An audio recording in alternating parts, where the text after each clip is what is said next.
honores, los cargos, las prebendas, los templetes, como hacen los políticos de todo el espectro.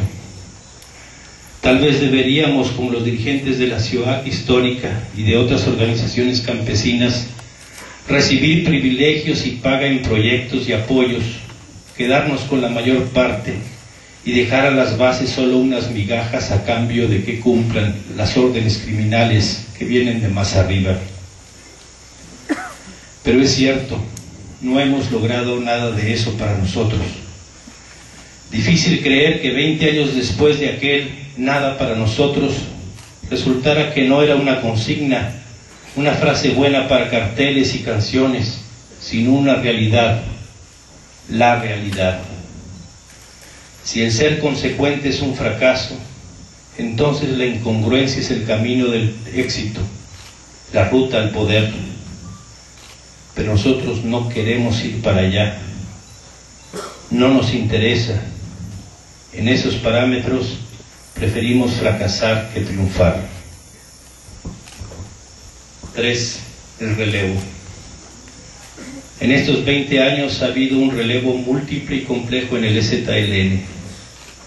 Algunos han advertido solo el evidente, el generacional. Ahora están haciendo la lucha y dirigiendo la resistencia quienes eran pequeños o no habían nacido al inicio del alzamiento. Pero algunos estudiosos no se han percatado de otros relevos, el de clase, del origen clase mediero ilustrado al indígena campesino, el de raza, de la dirección mestiza a la dirección netamente indígena, y el más importante, el relevo de pensamiento, del vanguardismo revolucionario al mandar obedeciendo, de la toma del poder de arriba a la creación del poder de abajo, de la política profesional a la política cotidiana, de los líderes a los pueblos, de la marginación de género a la participación directa de las mujeres, de la burla a lo otro a la celebración de la diferencia.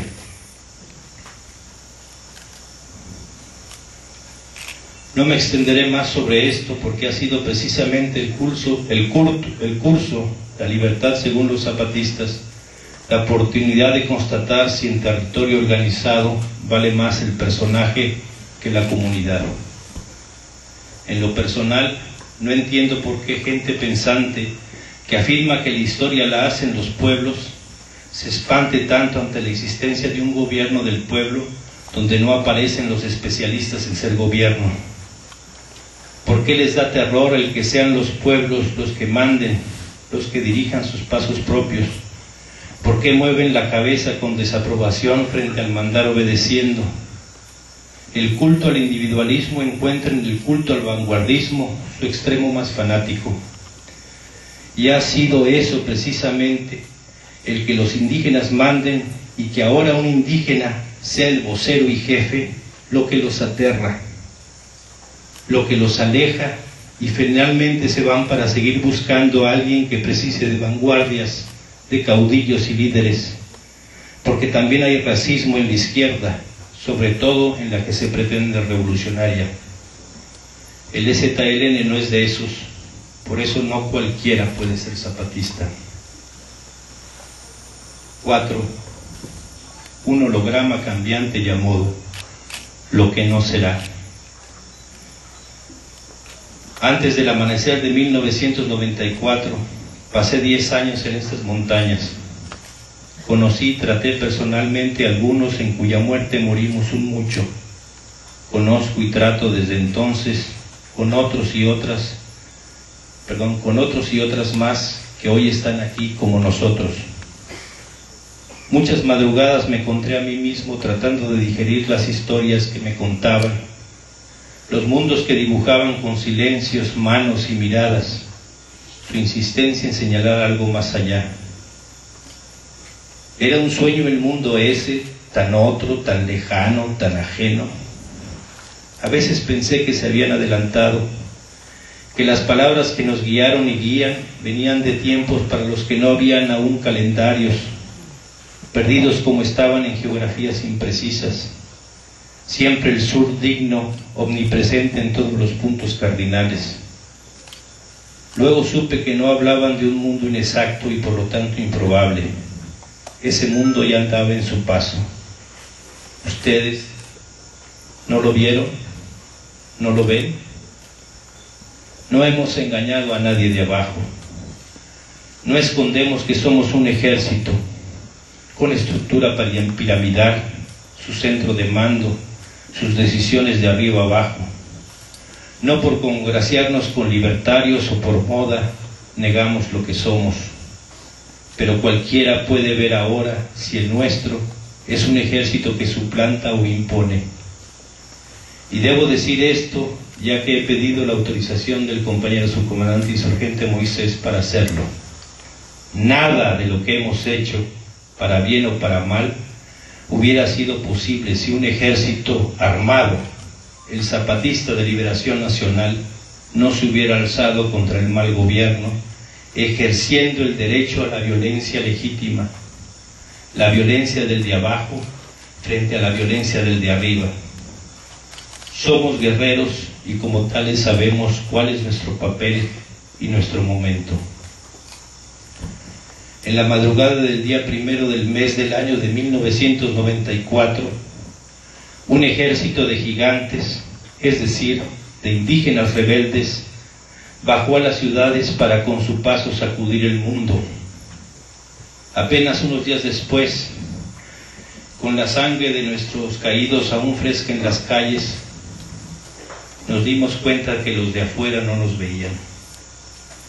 Acostumbrados a mirar desde arriba, los indígenas no alzaban la mirada para mirarnos.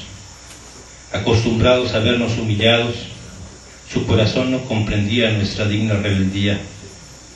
Su mirada se había detenido en el único mestizo que vieron con pasamontañas, es decir, que no miraron. Nuestros jefes y jefas dijeron entonces: solo ven lo pequeño que son, hagamos a alguien tan pequeño como ellos, que a él lo vean y que por él nos vean. Empezó así una compleja maniobra de distracción, un truco de magia terrible y maravilloso, una maliciosa jugada del corazón indígena que somos. La sabiduría indígena desafiaba la modernidad en uno de sus bastiones, los medios de comunicación. Empezó entonces la construcción del personaje llamado Marcos. Les pido que me sigan en este razonamiento. Supongamos que es posible otra forma de neutralizar a un criminal, por ejemplo, creándole su arma homicida, hacerle creer que es efectiva, conminarlo a construir, en base a esa efectividad, todo su plan para que en el momento en que se prepara para disparar, el arma vuelva a ser lo que siempre fue, una ilusión. El sistema entero, pero sobre todo sus medios de comunicación, juegan a construir famas para luego destruirlas si no se pliegan a sus designios. Su poder residía, ya no, han sido desplazados en eso por las redes sociales, en decidir qué y quién existía en el momento en que elegían, qué nombraban y qué callaban. En fin, no me hagan mucho caso. Como se ha demostrado en estos 20 años, yo no sé nada de medios masivos de comunicación. El caso es que el sub pasó de ser un vocero a ser un distractor. Si el camino de la guerra, es decir, de la muerte, nos había tomado 10 años, el de la vida tomó más tiempo y requirió más esfuerzo, por no hablar de sangre. Porque aunque no lo crean, es más fácil morir que vivir. Necesitábamos tiempo para ser y para encontrar a quien supiera vernos como lo que somos. Necesitábamos tiempo para encontrar a quien nos viera no hacia arriba, no hacia abajo, que de frente nos viera, que nos viera con mirada compañera. Les decía que empezó entonces la construcción del personaje. Marcos un día tenía los ojos azules, otro día los tenía verdes, o cafés, o miel, o negros. Todo dependía de quién hiciera la entrevista y tomara la foto. Así fue reserva en equipos de fútbol profesional, empleado en tiendas departamentales, chofer, filósofo, cineasta y los etcéteras que pueden encontrar en los medios de paga de esos calendarios y en diversas geografías. Había un Marcos para cada ocasión, es decir, para cada entrevista. Y no fue fácil, créanme. No había entonces Wikipedia, y si venían del Estado español tenía que investigar si el corte inglés, por ejemplo, era un corte de traje típico de Inglaterra, una tienda de abarrotes o una tienda departamental. Si me permiten definir a Marcos, el personaje, entonces diría sin titubear que fue una botarga. Digamos que, para que me entiendan, Marcos era un medio no libre. Ojo, no es lo mismo que ser un medio de paga. En la construcción y mantenimiento del personaje tuvimos algunos errores. Es de humanos el errar, dijo el herrero. Durante el primer año agotamos, como quien dice, el repertorio de Marcos posibles. Así que para inicios de 1995 estábamos en apuros y el proceso de los pueblos estaba en sus primeros pasos.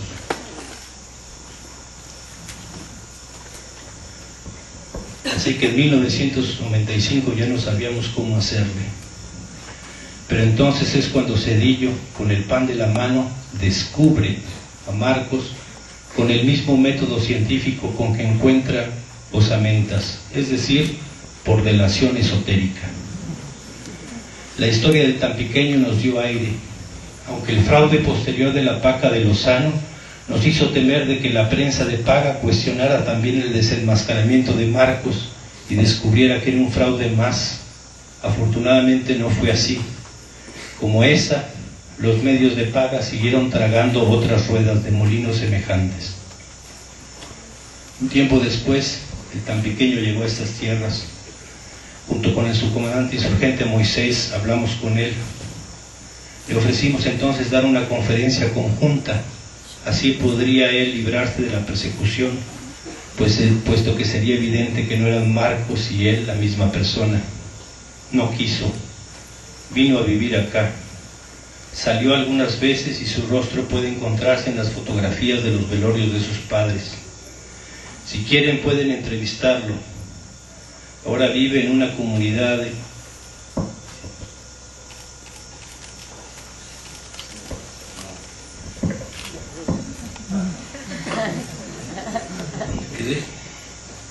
no quiere que sepan dónde me lo vive. No diremos nada más para que él, si así lo desea algún día, pueda contar la historia que vivió desde el 9 de febrero de 1995.